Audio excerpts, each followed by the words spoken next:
तो अब हम लोग लास्ट में 5 जून 2016 को जो पेपर हुआ था वीडियो का उसको हल करेंगे। ठीक है।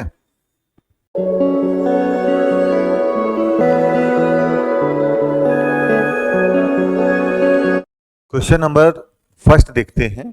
इसमें लिखा है एक स्थिति में ए और बी से 4 वर्ष बड़ा है। इस स्थिति के 16 वर्ष बाद ए की आयु उसकी वर्तमान आयु की 3 गुना हो जाएगी और बी की आयु उसकी वर्तमान आयु की 5 गुना हो जाएगी। यह बताइए कि शुरू की निर्दिष्ट स्थिति से 2 वर्ष पहले ए और बी की आयु क्या थी। तो देखिए कंडीशन पढ़ते हैं। ए बी से 4 वर्ष बड़ा है, ये दिया है, और दूसरा दिया है 16 वर्ष बाद ए की आयु वर्तमान आयु की कै गुना हो जाएगी, 3 गुना हो जाएगी।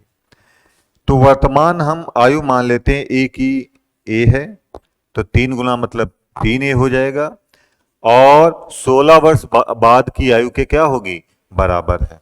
तो 16 वर्ष बाद ए की आयु कितनी हो जाएगी, ए प्लस 16। ठीक है। उसकी वर्तमान आयु का 3 गुना 16 वर्ष बाद की आयु के बराबर है, तो ऐसे लिख लेंगे। अब इसको इधर उठा के लाएंगे तो माइनस हो जाएगा, यानी 2A बराबर हो जाएगा 16। तो ए की वैल्यू आ जाएगी 8 साल। यानी वर्तमान में ए कितना साल का है, बोलो 8 साल का है। और इसमें कहा है ए बी से 4 वर्ष बड़ा है, तो इसका मतलब बी की आयु हो जाएगी, ये 4 साल बड़ा है तो 4 साल। सवाल में पूछा है 2 साल पहले ए और बी की आयु क्या होगी। तो 2 साल पहले जो है ए की आयु हो जाएगी, 2 माइनस कर देंगे यानी 6 साल, और बी हो जाएगा, इसमें से भी 2 माइनस कर देंगे 4 साल। तो इस प्रकार देखेंगे कि 2 साल पहले ए और बी की आयु होगी 6 साल और 2 साल। तो पहला ऑप्शन आपका जो है वो बिल्कुल सही है। ठीक है। क्वेश्चन नंबर 2 को देखते हैं। इसमें लिखा है राम श्याम से 315 दिन बड़ा है और कृष्ण राम से 70 सप्ताह बड़ा है। ठीक है। यदि कृष्ण का जन्म बुधवार को हुआ हो तो श्याम का जन्म किस दिन हुआ था। तो इसको लगाते हैं। पहली लाइन पढ़ते हैं, राम श्याम से 315 दिन बड़ा है, तो यहां लिख देंगे 315 दिन। ठीक है। और कृष्ण राम से 70 सप्ताह बड़ा है, और कृष्ण जो है वो राम से 70 सप्ताह बड़ा है। तो 70 सप्ताह का मतलब है, इसको 7 से मल्टीप्लाई कर देंगे, 7 से मल्टीप्लाई कर देंगे तो यह आ जाएगा 490, यानी 490 दिन बड़ा है। ठीक है। तो इस प्रकार कृष्ण श्याम से बड़ा हो जाएगा, इन दोनों को जोड़ेंगे तो यह आ जाएगा 805 दिन। ठीक है। कृष्ण श्याम से कितना बड़ा है, 805 दिन। अब एक हफ्ता में 7 दिन होते हैं, अगर हम 7 से भाग कर दें इसको तो ये आ जाएगा 7 एकन 7, फिर 7 एकन 7, 7 पचे 35, 115। ठीक है।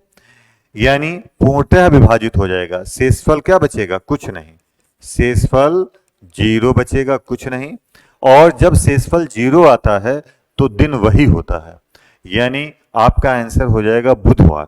और 7 से क्यों भाग किया है, क्योंकि हफ्ते में 7 ही दिन होते हैं, इसलिए 7 दिन 7 से जो है वो डिवाइड कर देंगे। शेषफल 0 है तो वही दिन आएगा। इस प्रकार सेकंड वाला ऑप्शन जो है वो आपका बिल्कुल सही है। क्वेश्चन नंबर 3 देखते हैं। इसमें लिखा है 6 व्यक्ति L M N P Q R में प्रत्येक की लंबाई अलग अलग है। पहली लाइन बोला है एन क्यू और पी से लंबा है, तो जो लंबा होगा उसको रखेंगे। एन क्यू और पी से लंबा है, तो अभी क्यू और पी में क्लियर नहीं है इसलिए ऐसे लिख दिया। आगे परंतु यम से छोटा है, कौन, यन। ये बातें दोनों किसके लिए हैं, यन के लिए। तो यन यम से छोटा है, ऐसे इसके ऊपर यम बना दिया। आगे कहा है पी सिर्फ क्यू से लंबा है, तो यानी पी से नीचे सिर्फ क्यू है, ऐसे बनेगा। पी सिर्फ क्यू से लंबा है, यानी पी के नीचे केवल क्यू है, जबकि आर सिर्फ यल से छोटा है, यानी आर के ऊपर सिर्फ यल है, जबकि आर सिर्फ यल से छोटा है, तो आर सिर्फ यल से छोटा हो गया। ठीक है। तो निम्नलिखित में से कौन सा सबसे लंबे और सबसे छोटे को प्रदर्शित करता है? तो सबसे लंबा होगा यल और सबसे छोटा होगा क्यू। तो इस प्रकार चौथा विकल्प जो है वो बिल्कुल सही आंसर है। क्वेश्चन नंबर 4 में कहा है यदि किसी घड़ी में 7:30 हो रहे हों तो उस समय घंटे की सुई और मिनट की सुइयों के बीच का कोण ज्ञात करो। तो कितने बजे बताना है? टाइमिंग 7:30 पर।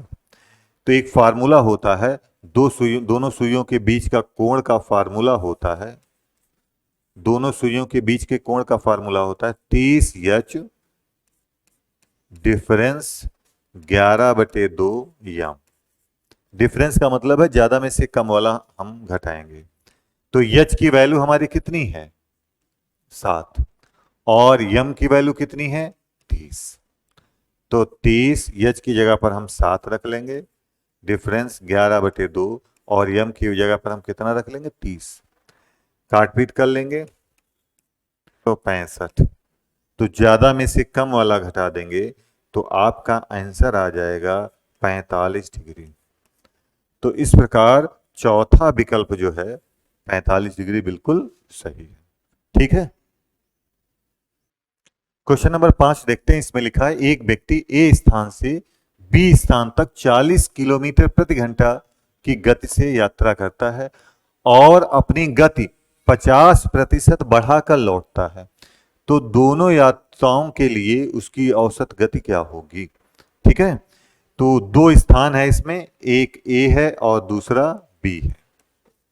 ठीक। चाल जाने में कितनी दी है बोलो? जाने में कितनी है? 40 किलोमीटर प्रति घंटा। और वापस आता है 50% बढ़ाकर। तो 50% का मतलब जितनी है उसकी आधी बढ़ाकर।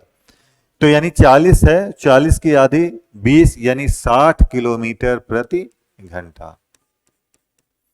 आता है वापस 60 किलोमीटर प्रति घंटा की चाल से। तो यहां पर हम लोग दूरी मानते हैं चालों का लासा। दूरी को क्या मानेंगे बोलो? चालों का लासा। तो दूरी हो जाएगी हमारी 40 और 60 का लासा। तो लासा होता है वह सबसे छोटी संख्या जिसमें 40 का भी पहाड़ लग जाए और 60 का भी लग जाए। कौन है? 120। तो दूरी मान लेंगे हम ए और बी के बीच की 120 किलोमीटर। अब हम लोग फार्मूला लगा देंगे। औसत चाल बराबर, औसत चाल बराबर हो जाएगा कुल दूरी बटे कुल समय।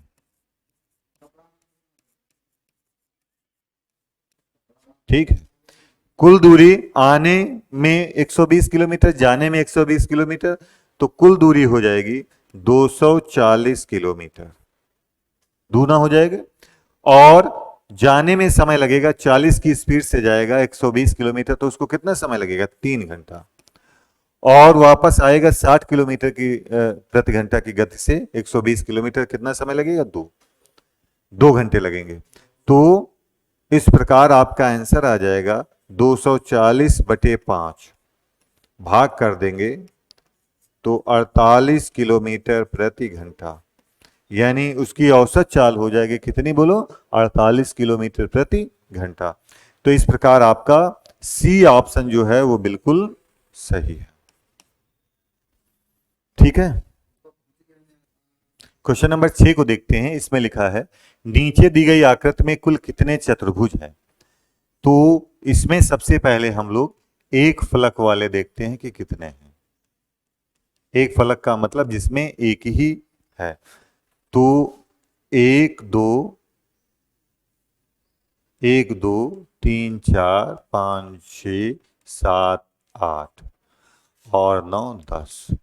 तो एक फलक वाले चतुर्भुज कितने हैं बोलो? 10। ठीक है। अब हम लोग इसमें दो फलक वाले देखते हैं कितने हैं। तो दो फलक वाले देखते हैं तो आप ध्यान से देखिए। एक ये हो जाएगा, एक और दो को मिला के एक। ऐसे ही ये हो जाएगा, 3 और 4 को मिला के एक। ऐसे ही 5 और 6 को मिला के 1 हो जाएगा 3, और ऐसे ही इसको मिला के भी 1 हो जाएगा। देखिए सब में दो दो मिलाए हैं, ठीक है। ऐसे ही अब इनको दोनों को मिला लेते हैं, इनको दोनों को मिला लेते हैं, 1 और 3 को मिलाएंगे तो 1 होगा, देखिए इसमें 2 आ रहे हैं। ऐसे ही इसको मिलाएंगे तो 1 बनेगा, तो ये हो जाएंगे 2 ऐसे, है ना। ऐसे हम लोग इसको 3 और 5 को मिलाएंगे और इसको भी मिलाएंगे ऐसे करके, फिर इसको मिलाएंगे और इसको मिलाएंगे, ठीक है। तो इस प्रकार हमारे बन जाएंगे 6, तो इधर बन जाएंगे, है ना। और इसमें 2 को मिलाएंगे तो 1 ऐसे भी बनेगा, ठीक है। तो टोटल हो जाएंगे 6 4 10 और 1 11, ठीक है। तो 2 फलक वाले हो जाएंगे, कितने हो जाएंगे बोले, 11। अब हम लोग 3 फलक वाले देखते हैं कितने होंगे, 3 फलक, यानी ऐसे चतुर्भुज जिसमें 3 फलक, 3 को मिलाएंगे तो कितने बनेंगे। तो ध्यान से देखो, 3 को मिलाएंगे तो 1 ये बनेगा, ठीक। ऐसे ही 1 ये बनेगा, 2 हो गए, ठीक है। अभी तक कितने हुए हैं, 2। और ऐसे इधर को 3 को मिलाएंगे तो 1, और इसको मिला देंगे 3 को तो 2 हो जाएंगे।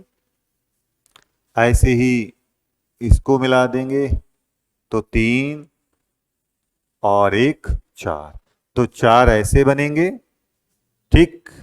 और 2 6, कितने बनेंगे, 6। अब हम लोग 4 फलक वाले गिनेंगे, तो ध्यान से देखो, अब ऐसे चतुर्भुज जिसमें 4 शामिल हैं, तो जैसे 1 ये हो गया, 1 ये हो गया, और 1 ये हो गया, ऐसे कितने बने, 3 बने हैं। और ऐसे हम लोग लेंगे, 1 ये बन जाएगा, 4 हो जाएंगे 4 को लेके, और ऐसे इधर भी बन जाएगा 5। तो कुल मिला के 4 फलक वाले कितने हो जाएंगे बोलो, 5। अब हम लोग 6 फलक वाले देखेंगे कितने हैं। तो अब हम लोग 6 फलक वाले देखेंगे, 6 फलक वाले कितने बनेंगे। तो 6 फलक वाले में देखेंगे, एक तो ये 6 वाला बनेगा, इसमें देखिए 6 हैं। ऐसे ही इसको मिला के 6 वाला एक बनेगा, 2 ये हो गए, और एक इसको भी मिला के बनेगा, तो कुल इसमें भी तो 6 हैं, तो कुल मिला के 3 ऐसे होंगे जो 6 फलक वाले होंगे। अब हम लोग 8 फलक वाले देखेंगे, 8 फलक वाले कितने हैं। तो 8 फलक वाले में 6 2 8, 8 फलक वाले हो जाएंगे ये वाला 1। और ऐसे ही हम लोग पूरा एक ले लेंगे, ये पूरा 10 फलक का, तो 10 फलक में आ जाएंगे कितने, 1। अब इनको टोटल कर देंगे, जब टोटल करेंगे तो टोटल करने पर आएगा 39। इस प्रकार इसमें कितने चतुर्भुज हैं बोलो, 39। जबकि इसमें ऑप्शन में कहीं 39 नहीं दिया गया है, जबकि इसका सही आंसर क्या है, 39। तो ऑप्शन में इसमें कोई दिया नहीं है, इसलिए ये सही नहीं है। तो आपका 39 सही आंसर है, ठीक है। क्वेश्चन नंबर 7 में लिखा है 10 लीटर प्रति सेकंड की दर से पानी भरने वाले पंप द्वारा 80 सेंटीमीटर गुणे 60 सेंटीमीटर गुणे 50 सेंटीमीटर आकार का हौज भरने में कितना समय लगेगा। तो हम लोग हौज का आयतन निकाल लेते हैं। आयतन होता है यल बी एच, लंबाई गुणे चौड़ाई गुणे ऊंचाई, ठीक है। तो ये हो जाएगा 80 सेंटीमीटर गुणे 60 सेंटीमीटर और गुणे 50 सेंटीमीटर। तो इतना आ जाएगा सेंटीमीटर क्यूब, गुणा करा लेंगे तो इतना सेंटीमीटर क्यूब। आप पूछा है इसमें क्षमता कितनी दी है, भरने की दर कितनी दी है, 10 लीटर प्रति सेकंड। ठीक है, तो कितना समय लगेगा, तो समय है, इसको भाग कर देंगे, इसको भाग कर देंगे 10 और इसको बदल देंगे, सेंटीमीटर में है तो सेंटीमीटर में बदल देंगे, तो इसको गुणा करा देंगे भाई, बोलिए 1000 से, इतना हो जाएगा लीटर सेंटीमीटर। 10 को कितने से मल्टीप्लाई कर देंगे, 1000 से, तो आपका आंसर आ जाएगा, 3 जीरो कट जाएंगे, 4 जीरो, तो इस प्रकार आ जाएगा 24 सेकंड। तो आपका दूसरा ऑप्शन जो है वो बिल्कुल सही है। क्वेश्चन नंबर 8 को देखते हैं। इसमें लिखा गया है कि नीचे एक पासे के 4 प्रारूपों को दर्शाया गया है। इस पासे में 3 अंक के विपरीत फलक पर कौन सा अंक होगा। तो हम ऐसे 2 पासे चुनते हैं जिनमें एक सतह का अंक कॉमन हो, बाकी सब क्या हो, अलग अलग हो। जैसे हमने तीसरा और चौथा चुना, तो दोनों में कॉमन क्या है, 3, और बाकी दोनों अंक जो है वो क्या है, अलग अलग है। तो जो दोनों में कॉमन होता है और जो दोनों में नहीं आता है वो आपस में क्या होते हैं, विपरीत। तो दोनों में बताइए 1 से 6 तक अंक लिखे जाते हैं, जो दोनों में ना आए हो, तो दोनों में कौन सा अंक नहीं आया, 4। तो इस प्रकार 4 आपका सही आंसर है, विकल्प सी आपका सही आंसर है। क्वेश्चन नंबर 9 को देखते हैं। इसमें लिखा है 6 व्यक्ति A B C D E और एफ, 3 व्यक्ति प्रति पंक्ति के अनुसार 2 पंक्तियों में बैठे हैं। ए किसी भी पंक्ति के अंत में नहीं है, डी एफ के बाईं ओर दूसरे स्थान पर है, सी ई के पड़ोसी है और डी के विकर्णवत सम्मुख है। बी एफ का पड़ोसी है। उपरोक्त सूचना के आधार पर बी के सम्मुख कौन बैठा है, यानी बी के सामने। तो 2 पंक्ति बना लेते हैं जिसमें 3-3 लोग बैठे हैं, ऐसे इसमें भी 3 बना लेते हैं। ठीक है, कहा है डी एफ के बाईं ओर बैठा है, दूसरे स्थान पर, तो इसका मतलब जो है एफ साइड में होगा, तो एफ को हम यहां मान लेते हैं, और डी इसके बाईं ओर दूसरे स्थान पर है, तो इसका बायां इधर होगा, यानी यहां पर कौन है, डी, दूसरे स्थान पर, एक स्थान छोड़ के। आगे लिखा है सी ई का पड़ोसी नहीं है, डी के विकर्णवत सम्मुख है, कौन, सी। तो विकर्णवत का मतलब ये है, यानी विकर्णवत सम्मुख है, यानी यहां पर कौन है, सी। आगे कहा है बी एफ का पड़ोसी है, तो बी यहां पर आ जाएगा। पीछे कहा है यहां पर ई किसी भी पंक्ति के अंत में नहीं है, तो ई यहां पर आ जाएगा। और एक ही जगह बची है, एक ही है अक्षर ए, तो यहां पर बैठ जाएगा। पूछा है बी के सम्मुख कौन बैठा है, तो बी के सम्मुख बैठा है ई, तो इस प्रकार आपका आंसर हो जाएगा ऑप्शन डी, ई बिल्कुल सही आंसर है। क्वेश्चन नंबर 10 को देखते हैं। इसमें लिखा 4 मोमबत्तियां जिनके जलने की क्षमता 5 घंटे, 4 घंटे, 3 घंटे, 2 घंटे है, को एक कक्ष में एक ही समय ज्वलित किया जाता है। उन्हें कक्ष में उस समय तक जलाया जाता है जब तक कक्ष में 3 मोमबत्तियां बुझ ना जाएं। ठीक है, 3 मोमबत्तियां बुझ ना जाएं। यदि प्रत्येक मोमबत्ती को जलाने का खर्च 1 रुपये 50 पैसे हो तो कुल खर्च ज्ञात करो। तो पहली मोमबत्ती बुझेगी सबसे पहले कौन, 2 घंटे वाली, दूसरी 3 घंटे वाली, तीसरी बुझेगी 4 घंटे पर। तो इसमें साफ साफ लिखा है कि 3 मोमबत्तियां बुझ ना जाए तब तक जलाना है, तो चौथी भी 4 ही घंटे जलेगी। ये जो 5 घंटे जलती है कितने घंटे जलेगी, 4 घंटे की। तो इस प्रकार टोटल घंटे हो जाएंगे 13, और खर्च हो जाएगा 13 को हम मल्टीप्लाई कर दें किससे, 1 रुपये 50 पैसे से, तो आपका आंसर आ जाएगा 19 रुपये 50 पैसे। तो इस प्रकार आपका जो तीसरा विकल्प है वो बिल्कुल सही है। क्वेश्चन नंबर 11 है। इसमें लिखा है इस प्रश्न में एक शब्द तथा उसके 4 विकल्प दिए गए हैं। 4 विकल्पों में से केवल एक ही विकल्प ऐसा है जो दिए गए शब्द के अक्षरों से नहीं बनाया जा सकता। उस विकल्प को चुनिए। यानी कौन सा इन चारों में से शब्द है जो इससे नहीं बनाया जा सकता। ठीक है, तो आप ध्यान से देखेंगे चौथे वाले विकल्प को, इसमें एक अक्षर आया है ए, और ए इसमें कहीं पर भी नहीं आया है। तो इसको बनाने के लिए ए की आवश्यकता होगी, तो कहां से लाएंगे। तो इस प्रकार ये चौथा ऑप्शन ही आपका सही उत्तर है। ये शब्द जो है इस अक्षरों से नहीं बनाया जा सकता है।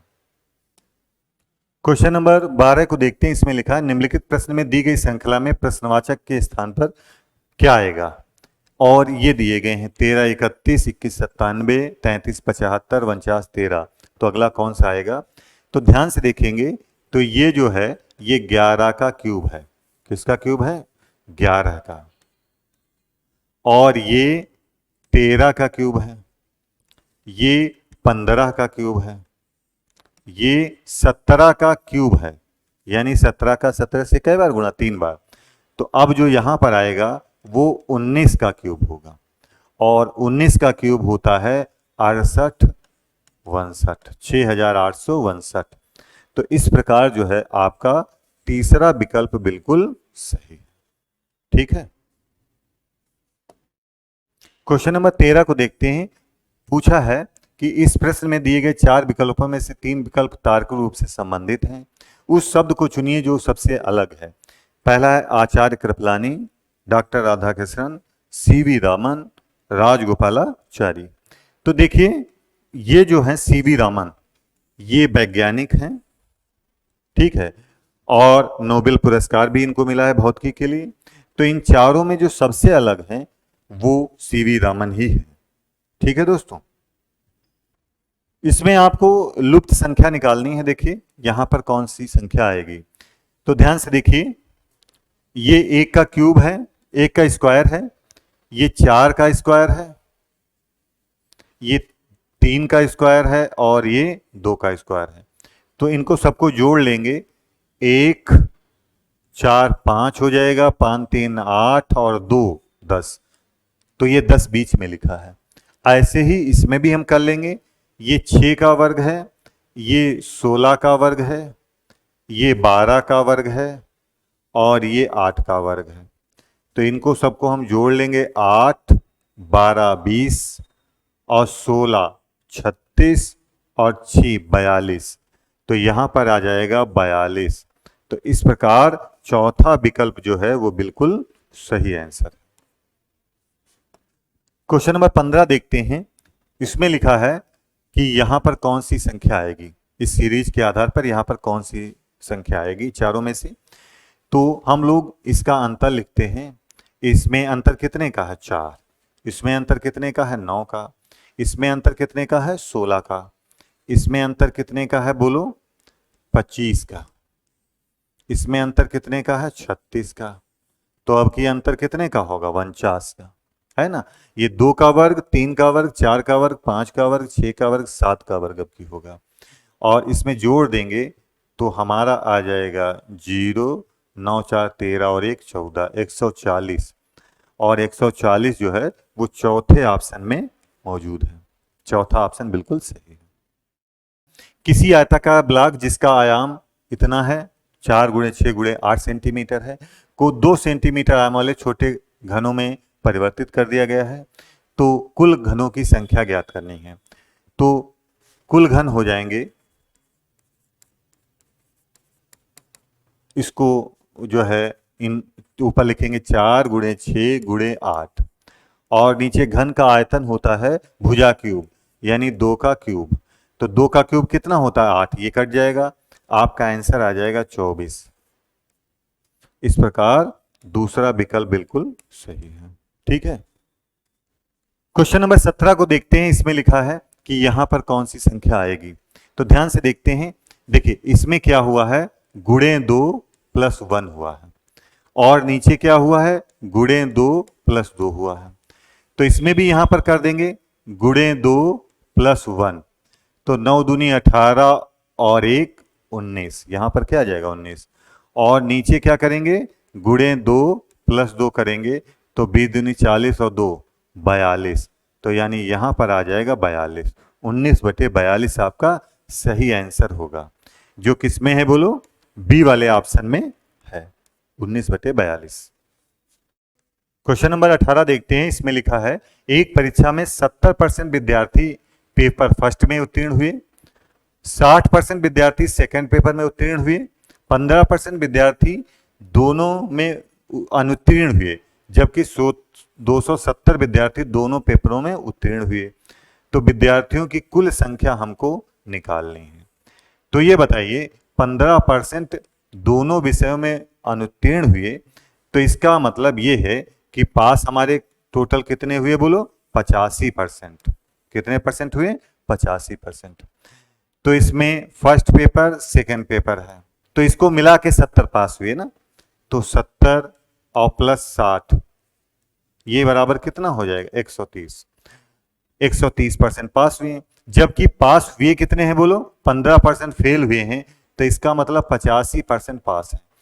तो 130 में से हम 85 माइनस कर देंगे, तो यानी इसका मतलब है कि ये 45% यहां पर आ जाएगा। कितना आ जाएगा बोलो, 45%।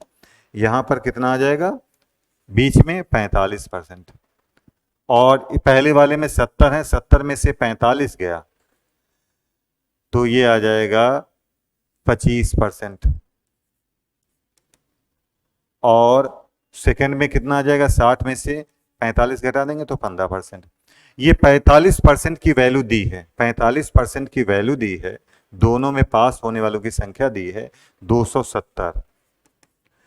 तो 1% हो जाएगा, हम भाग कर देते हैं दोनों तरफ 45 से, तो ये आ जाएगा, एक की वैल्यू आ जाएगी 6। टोटल वैल्यू का मतलब हमको 100% निकालना है, तो ये हो जाएगा 600। इस प्रकार आपका जो है वो पहला विकल्प बिल्कुल सही है। ठीक है। क्वेश्चन नंबर 19 को देखते हैं। निम्न में प्रश्न में चिन्ह के बाईं ओर दी गई संख्याओं के अनुरूप दाईं ओर दी गई श्रृंखला में प्रश्नवाचक चिन्ह के स्थान पर कौन सा विकल्प आएगा। तो देखते हैं, जैसे इसके बेस पर यह लिखा है ऐसे ही इसके बेस पर क्या लिखा जाएगा, ये हमको निकालना है। ठीक है, तो इसमें जोड़ देते हैं इनको सबको। तो 1 2 2 5 7 2 9 और 9 18। ऐसे इसका टोटल कर लेते हैं, 7 2 9 1 10 3 13 और 5 18। ठीक है, तो इनका दोनों का टोटल क्या हो रहा है, आपस में बराबर हो रहा है, अंकों का योग। ऐसे इसमें कर लेंगे 2 3 5 6 11 8 19 7 26। तो अब देख लेंगे इसमें किसमें 26 हो रहा है, वही आपका ऑप्शन सही होगा। 3 6 9 9 9 18 18 9 27, ये गलत हो जाएगा। ऐसे इसको चेक करते हैं, 7 4 7 11 2 13 6 19 और 1 20, ये भी गलत है। जिसमें 26 होगा वही हमारा आंसर हो जाएगा। इसको जोड़ते हैं, 1 2 3 9 12 6 18 8 26। तो देखिए इसमें 26 हो रहा है। इस प्रकार सी ऑप्शन आपका जो है वो बिल्कुल सही आंसर है। क्वेश्चन नंबर 20 देखते हैं। इसमें लिखा है अजय और विजय भाई हैं। तो अजय और विजय भाई हैं, तो इनकी फैमिली ट्री ऐसे बनेगी, विजय। ठीक, आगे कहा है राम विजय के पिता हैं, तो राम ऊपर बनेंगे, पिता हैं, तो फैमिली ट्री में। कमला राम की बहन है, तो इसकी बहन कमला हो जाएगी, तो इसके साइड में बनेगी, उसी पीढ़ी की है। प्रेमा राम की भांजी है, प्रेमा जो है राम की भांजी है, यानी बहन की लड़की है, तो प्रेमा जो है कमला की लड़की हो जाएगी। ठीक, सुभा कमला की नातिन है, तो सुभा इसकी भी बेटी हो जाएगी। अजय का सुबह से रिश्ता बताओ, तो अजय जो है सुभा की माँ का भाई है, तो यानी आपका आंसर हो जाएगा मामा। तो इस प्रकार अजय सुभा का मामा है, तीसरा ऑप्शन बिल्कुल सही है। तो इस प्रकार दोस्तों हम लोगों ने वीडियो के 5 पुराने आए हुए पेपरों को हल किया। ठीक है, उम्मीद है कि आप लोगों को ये पसंद आए होंगे और इससे आपको तैयारी में हेल्प मिलेगी। आप अभी वीडियो का जो री एग्जाम होने वाला है उसके लिए इसको कम से कम 2 या 3 बार इसको लगा के जरूर जाएं, कम से कम। ठीक है, और इसके साथ साथ हमारे चैनल को जरूर सब्सक्राइब कर लें। अगर आपको ये वीडियो अच्छा लगा हो तो कमेंट जरूर करें। ठीक है। फिर मिलते हैं अगले वीडियो में।